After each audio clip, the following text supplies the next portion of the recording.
today we have assembled in the area of Vishuddhi.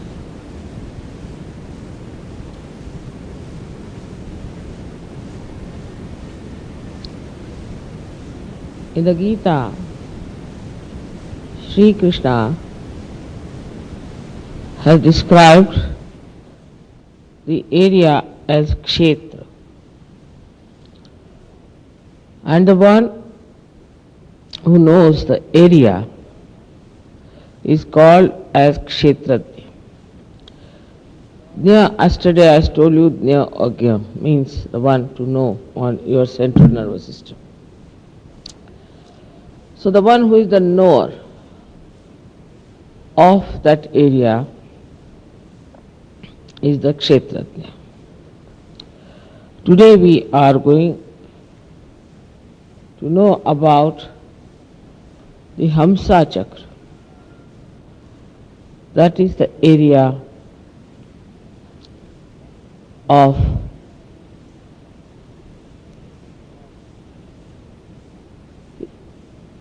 between the two eyebrows, Vrukutis, they are called. This one is placed at the base of the brain.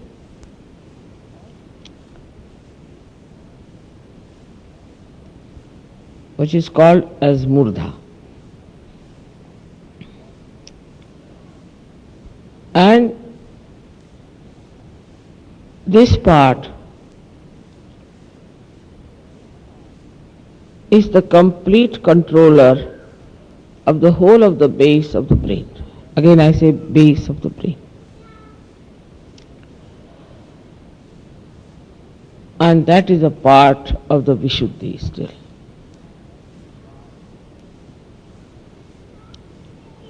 Which is an extremely important center as far as the human awareness is concerned. Because these two nadis, Ida and Pingala, before entering into Agya and giving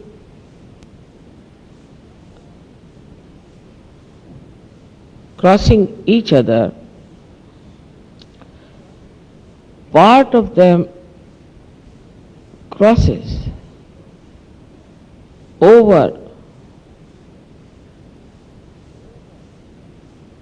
this chakra of Hamsa.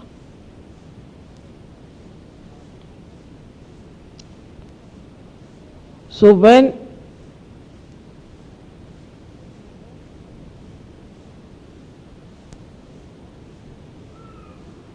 the ego and superego develop in our brain and cover our limbic area,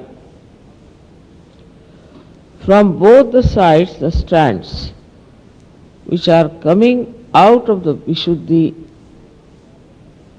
sit on them.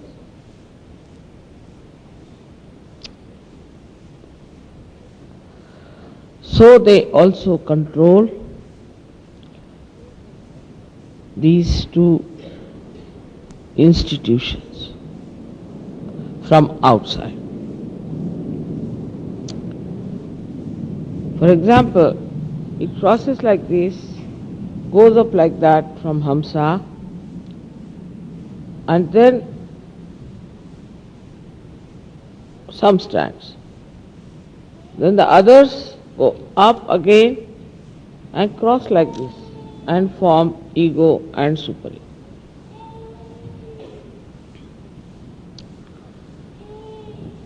So from the back side, on top of them, these two strands go and sit. You all know that Hamsa Chakra gives you discretion. But still we do not understand what do we mean by discretion.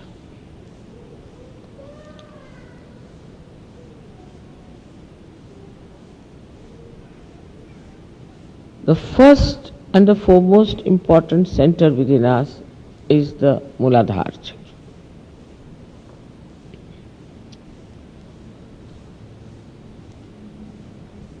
If we do not have the proper discretion about Muladhara chakra, we get into wilderness, I should say, or we open the doors of hell for ourselves.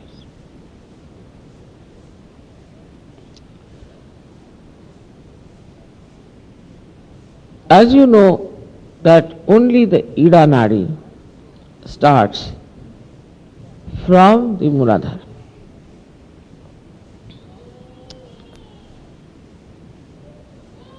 That means is the desire, power of desire within us starts from Muladhara. But it's not the mental, which is the Pingala Nadi, which starts from Muladhara. It starts higher.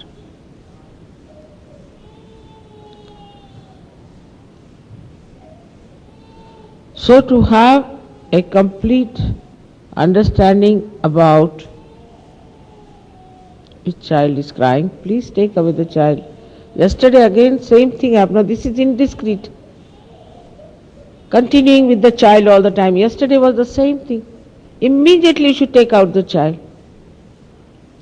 In the meeting any child is crying, immediately take out the child. There's something wrong with the child. Immediately take out the child. Again it is discretion.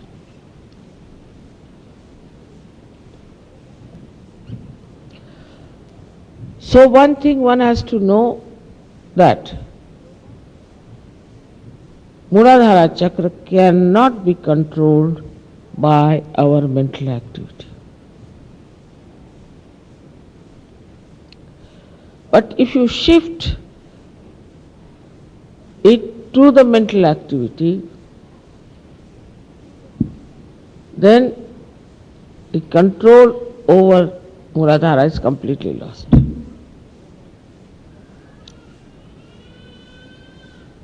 Apart from whatever has happened in the West, Muladhara chakra is all gone into the mental activity of human beings.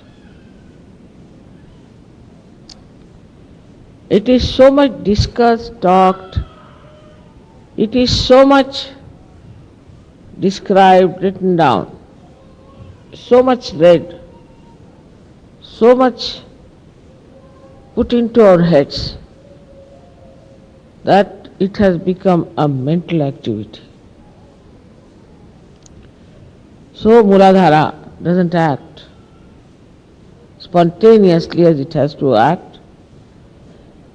That's why there are problems that people cannot produce children.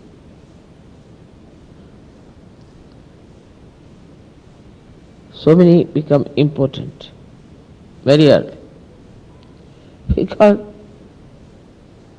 it is used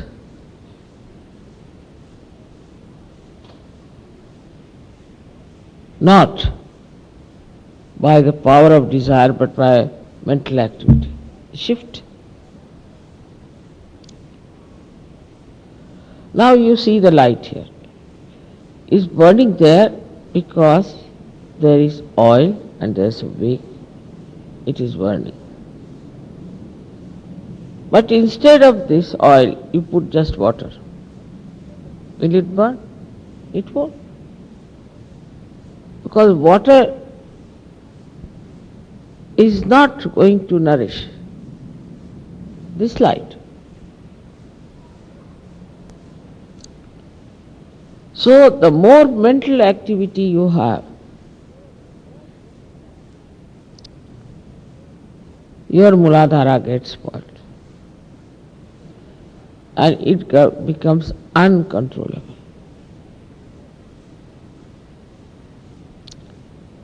But if it is left to your desire,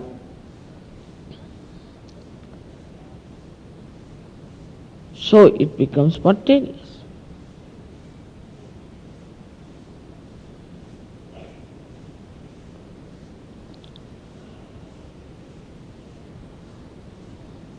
This is a fundamental principle that is missing in the Western thinking, I think. That whatever is spontaneous, they leave it to the mental activity.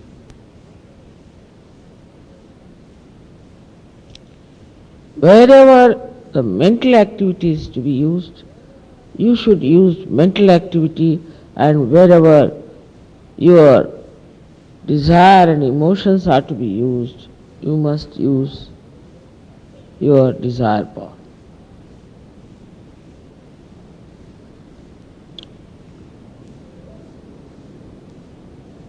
Also, it is spontaneous, though it should not be an obsession. Any obsession cannot be spontaneous. It just at a moment you have the desire. That's all.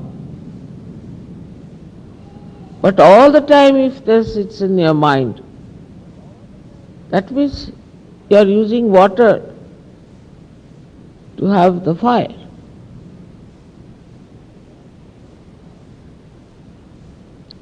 Same about the Swadhisthana. Swadhisthana is for creativity. Anything you can create. You can create a sari, you can create a beautiful design, pattern, you can create a beautiful art or anything. But as soon as you put it on a mental level, it's finished.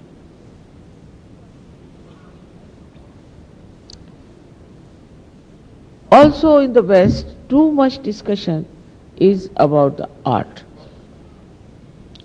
This is not art, that is not art, this should have been like this, that should have been like this. I mean, its creativity is spontaneous.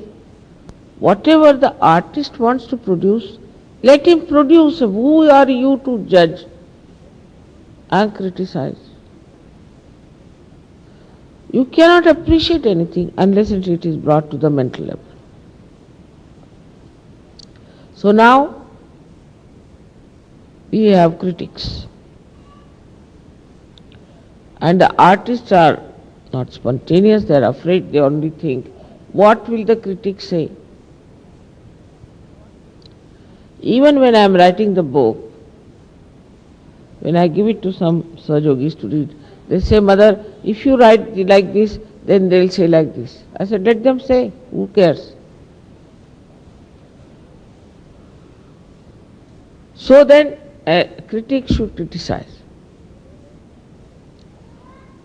and say this is not all right, this is not an art because this is such, this is such.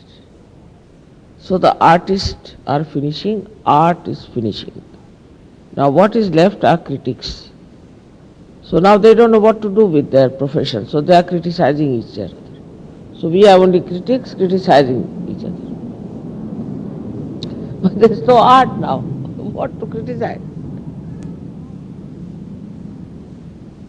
And art has to be now made into money. So the critics must certify. It's so man-oriented, the whole programming of these critics is, that it is never an art. They draw one line and say, now this is art, all right. If the critic says it's art, you have better accept it is an art. What is so artistic about a life? Then again mental, it's a lonely person standing there, this, that. It should be spontaneous. Why to describe an art?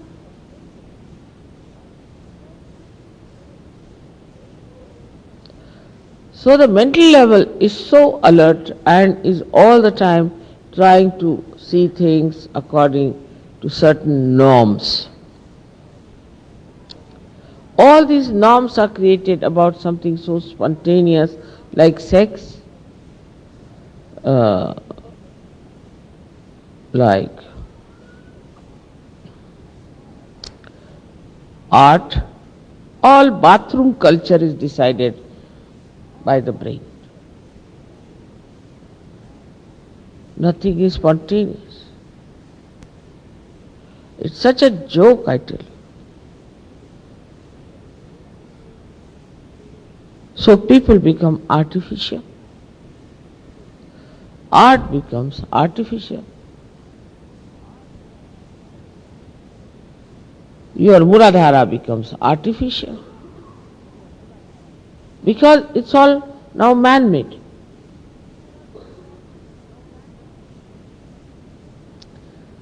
All the spontaneity is lost.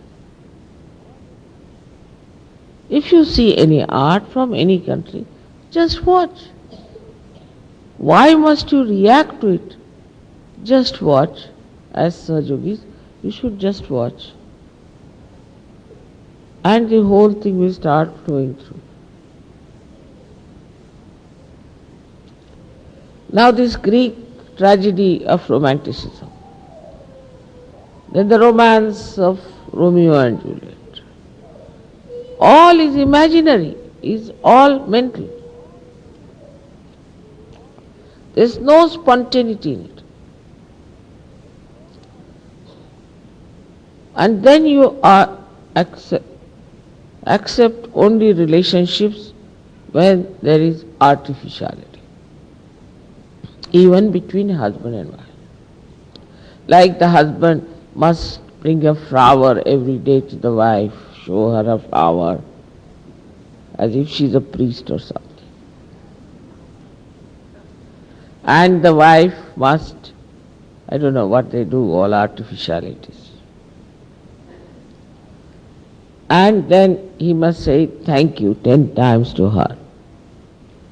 And she must say sorry to him 100 times. I mean, they are husband and wife, left and right side of a chariot. And then the men expect this should happen.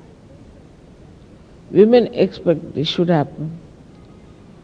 Men expect the women should be like men, and women expect men should be like women. Men are very particular about time, women are not. So women must be very particular about time, otherwise they think she's the worst person they have ever known.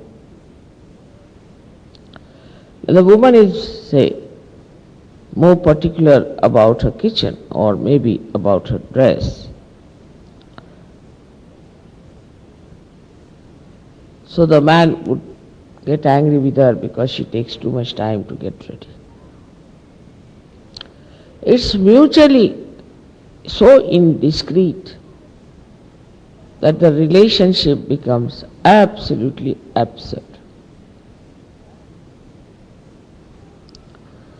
There should be understanding that she is the left side and you are the right side, and both of you have to act according to your nature.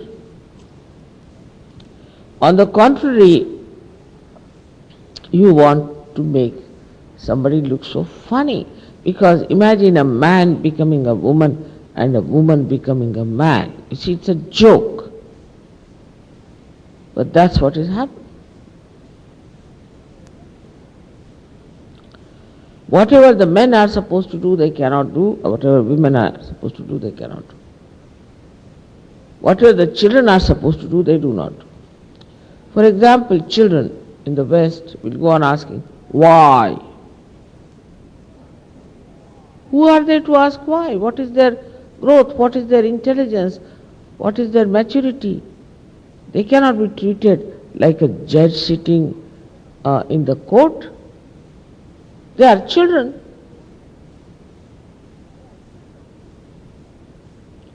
But when they come to Sahaja Yoga, they lose that discretion. First, before coming to Sahaja Yoga, the husband and wife quarrel all the time. Half steps are in the course and half outside. After Sahaja Yoga, they cling to each other so much like glued together. It's impossible. So much so that for the wife's sake they will leave Sahaja Yoga.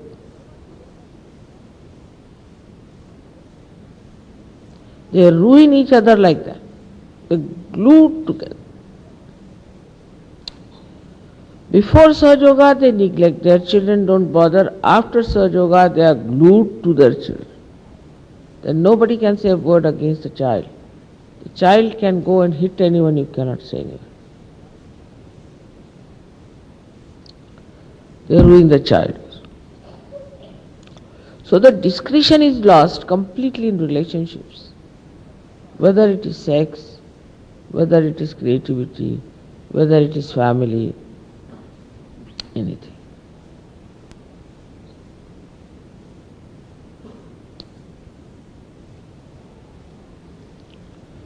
That's the part of the Hamsa Chakra. Then we come to the Nabhi Chakra. In Nabhi Chakra also we do not understand that eating is not such an important thing.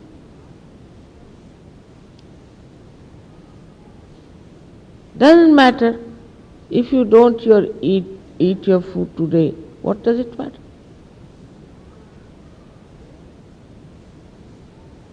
It's very important, no? In Pune we had a puja. And we had Western children sitting there in the puja, and there were Indian children also. As usual, puja is always late.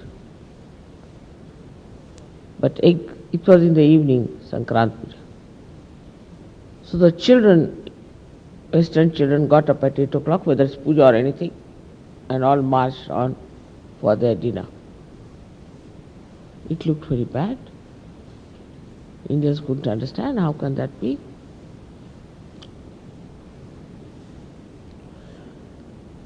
But they had to have their dinner at 8.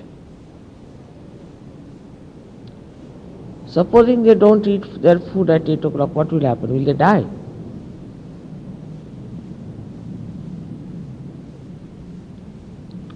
So in a way, we restrict children also by our own conditionings, and also we allow them to behave in a manner that they, as if they are very grown-up, matured people. We are so enamored by our children, as if to get children is something great. Anybody can have children, what's so great about it?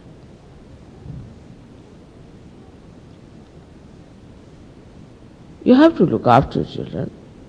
It's all right. It doesn't mean that you should all the time dote upon them, think about them, worry about them, and nobody else.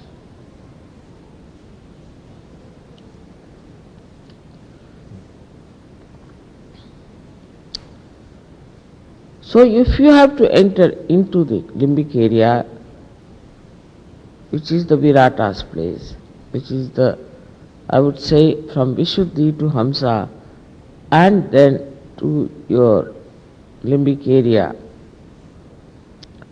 into the Virata, then your interest must expand. So the other discretion should be that, am I only thinking of my child? Am I only thinking of my wife? Am I only thinking about them? Or I am worried about other children also. I am thinking about other children.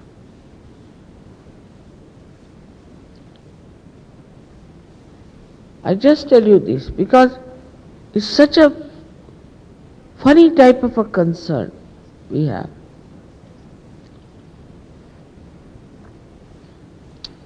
And you destroy your children also. By this kind of indiscreet concern. Like we had a school in India, and the children who stayed in Pune. I had my puja. I told them don't bring children because I knew these children are Western children. Not easy, they can't bear anything. But the children insisted and the teachers had to bring them. So the puja was over as usual, very late, about I think 11 o'clock in the night. And there was no transport. That's why I said don't bring them. So they had to get some sort of a truck, because these days we were not getting petrol, we were having a very bad time. So they had to go on the truck. It reached there by about 2 o'clock. Some of the fathers were staying in my house. Next day they said, Mother, our right heart is catching. I said, what is that? Such cruelty. I said, what cruelty? The children reached at 2 o'clock in the school. So what? Right heart is catching. What attachments?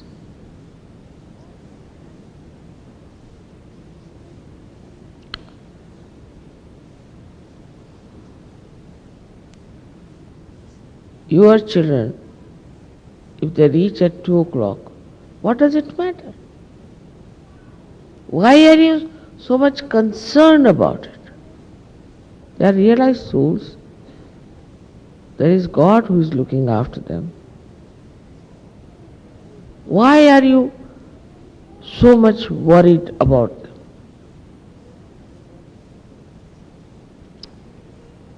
Leave them alone. Send them to Indian school. Then the mothers are sitting there. Teachers don't like it. No one likes it. They are just gone there. Mothers. No school allows such nonsense. But in Sahaja Yoga they think they have a right. What right have they got? Have they paid for the school? Have they done anything for the school? What right have they got to go and sit in the school?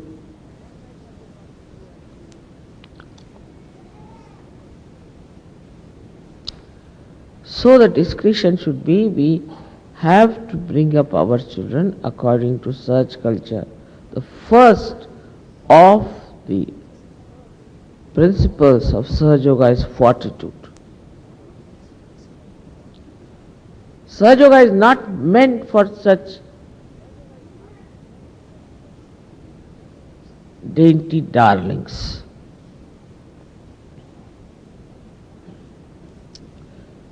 You have to be soldiers of Sahaja Yoga.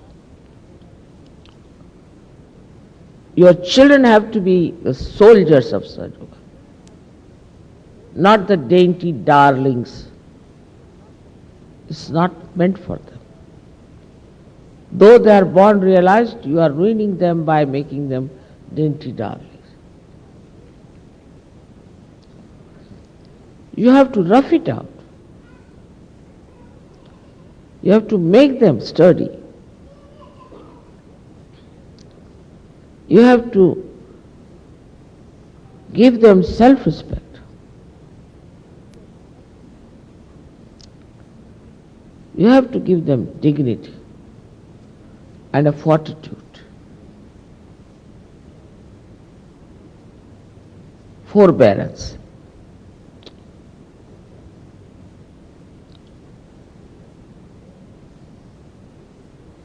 So, this left nabi, right nabi, especially the left nabi, is a very big problem.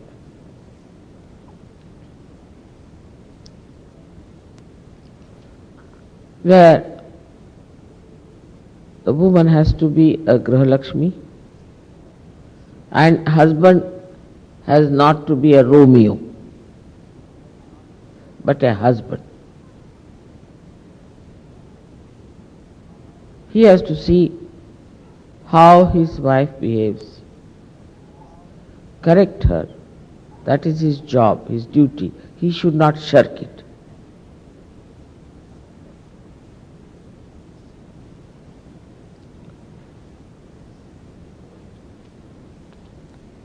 Grihalakshmi is the woman who should know that she has the great responsibility of creating a very great society of Sahaja. She is not an ordinary woman.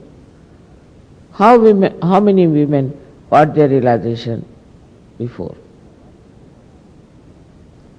But in Sahaja Yoga, if you find the ladies, you will hardly find very few who are really alert. Most of them are in trance condition. They don't know anything.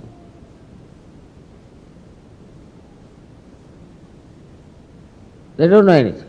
They don't know much of cooking. You ask them anything, they don't know anything. You talk to them, you feel as if they have taken some sort of a drug. Nothing goes into their heads.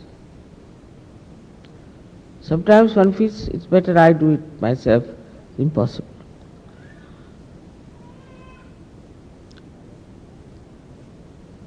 The alertness is gone. Because alertness that comes through your right side is wasted on nonsensical things. Attention is wasted on nonsensical things. That's why the housewives have lost that discretion to know that they have to be extremely alert and sensible and wise.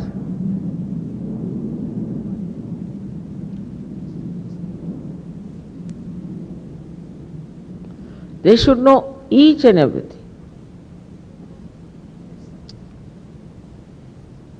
It's not so.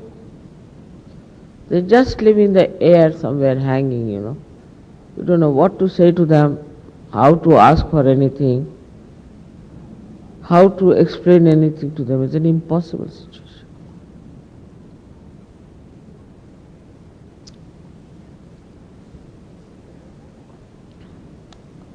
So that alertness has to be there in a housewife is an extremely important. So we have Fatima at a young age. She had these two sweet children who died in the war in Karbala. But a brave woman, the way she established the Shia system, her husband also died. And she did all that on her own.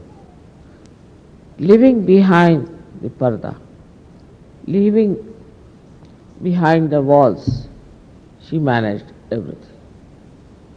We have had many such queens in our country. There was a 17-year-old widow who was the daughter-in-law of Shivaji. She fought with Aurangzeb and defeated him in our country. Tarabai.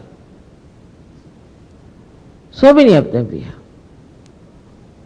But if you do not have the alertness, then you cannot be a Grihalakshmi. You cannot be a good mother. You cannot be a good wife.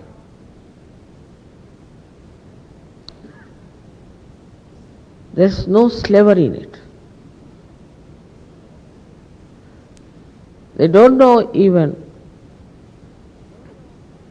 what pleases their husbands, how to create peace in the family, what to say when to say beautiful things and when to be strict. All this discretion is not there. Either they are shrews or they are slaves.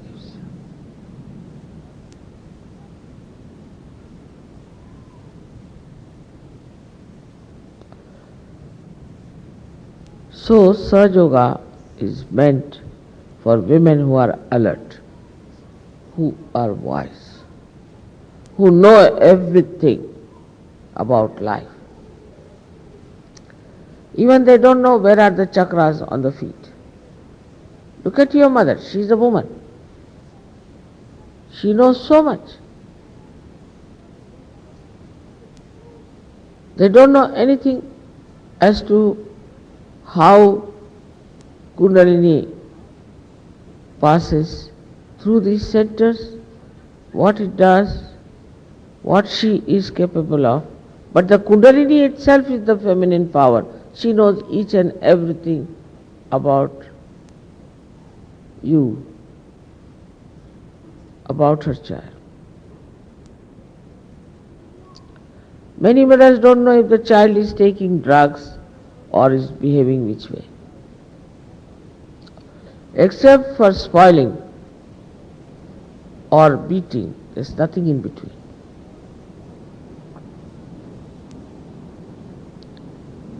With discretion, the mothers can make these special children into something.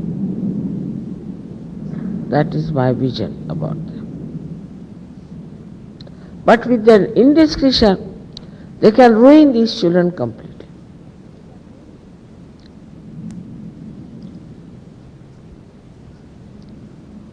This is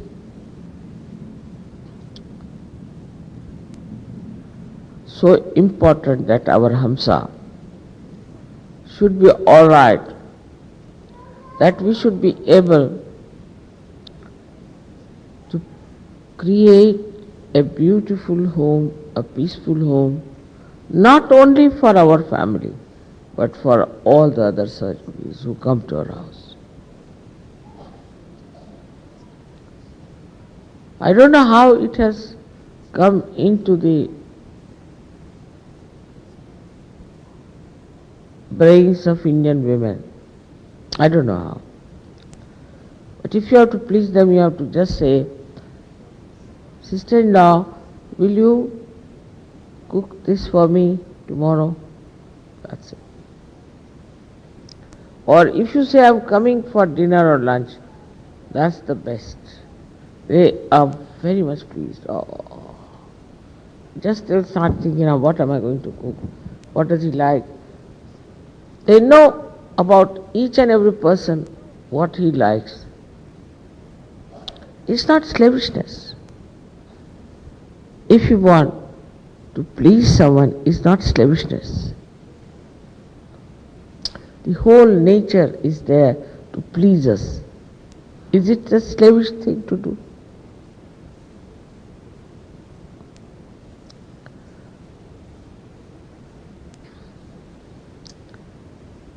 But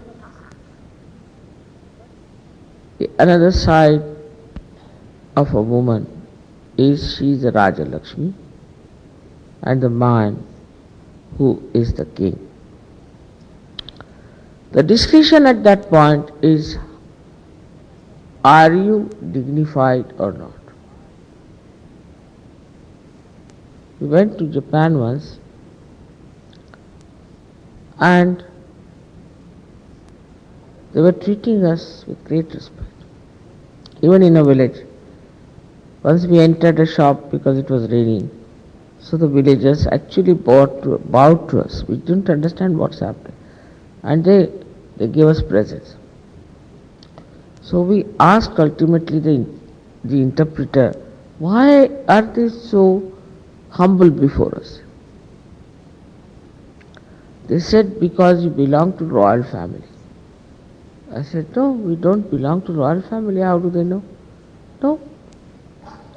Because your hair are neat,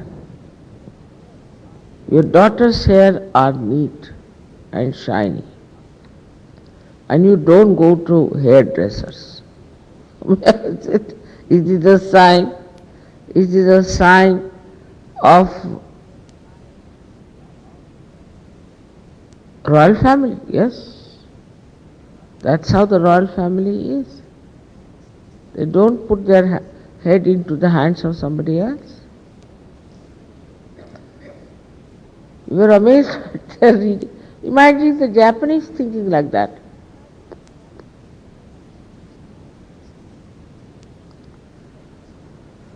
So the discretion is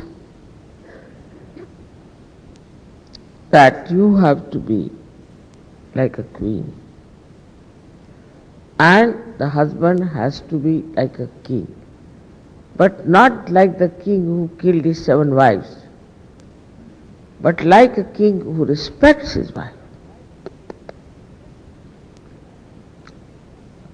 If you cannot respect your wife, you cannot be a Sahaja. Respect is different from being romantically in love. I think then you don't respect.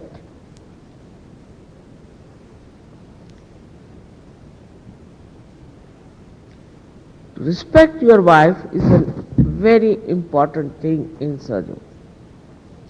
For this, I would say the Indians are not so good. But also I know some of the Western people are also quite funny.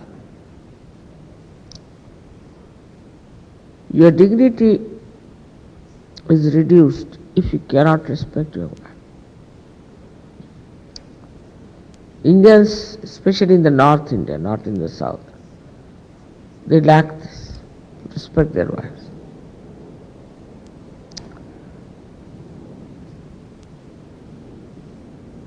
Also, they lack the discretion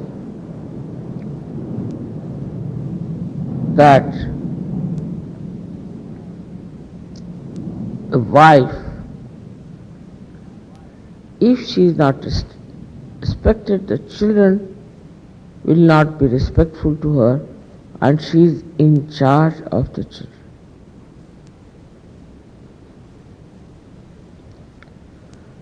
But the most indiscreet thing about Nabi is that you don't listen to your Guru. 100 times you tell something to Sahajogis, but still they will not listen to you. Still they will do as the fashion tells them or the norms that they have.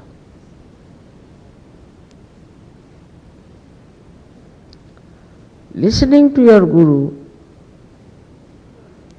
as they say, as if is to obey the God Almighty.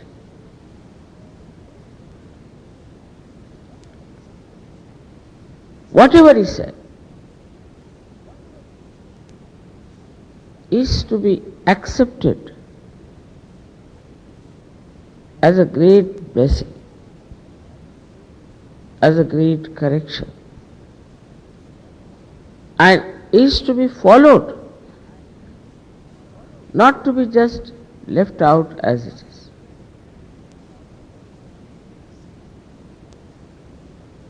As you know, your mother is your Guru and she is your mother. Also she is Mahamaya.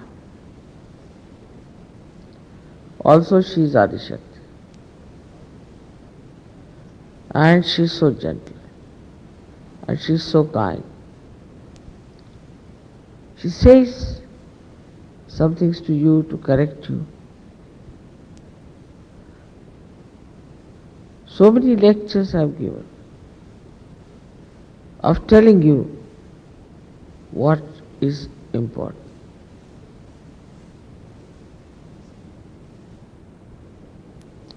but you should open your heart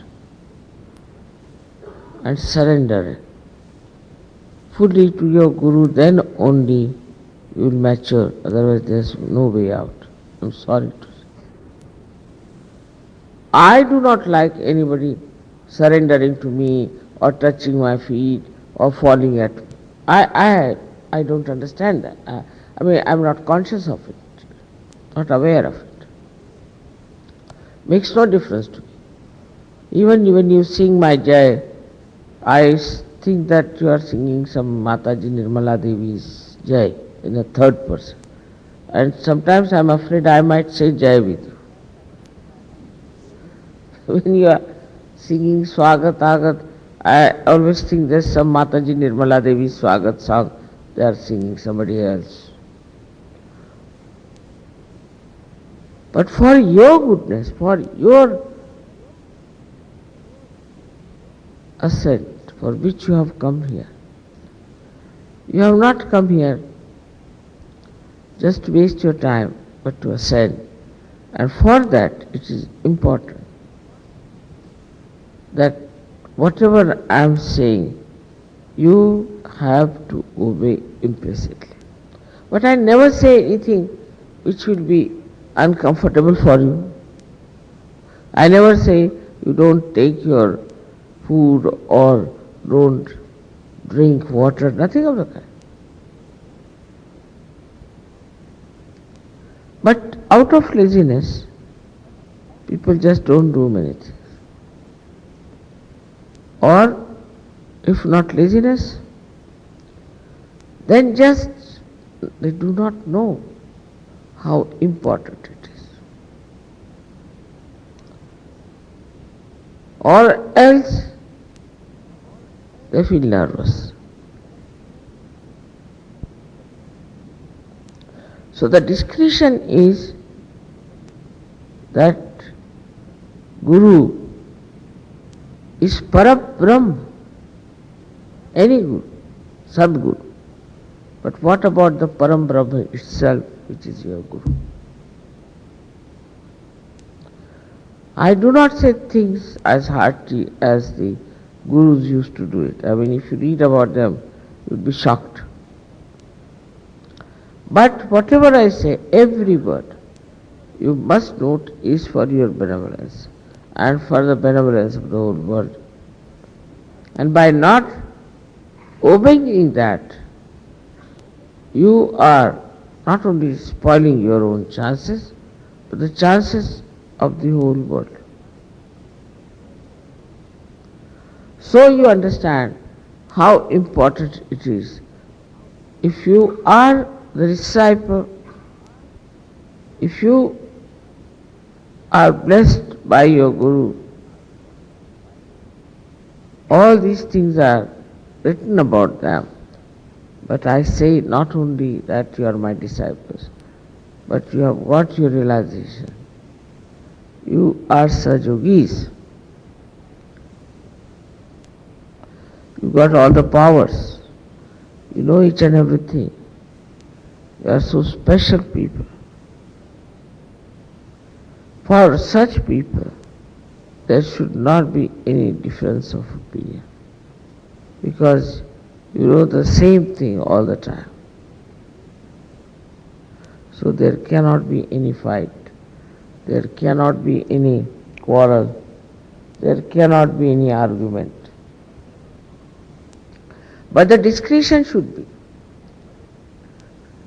that our Guru is a mother. She is very mild. She is very gentle. She is very kind. I know that. One day, my brother told me that what sort of a Guru you are.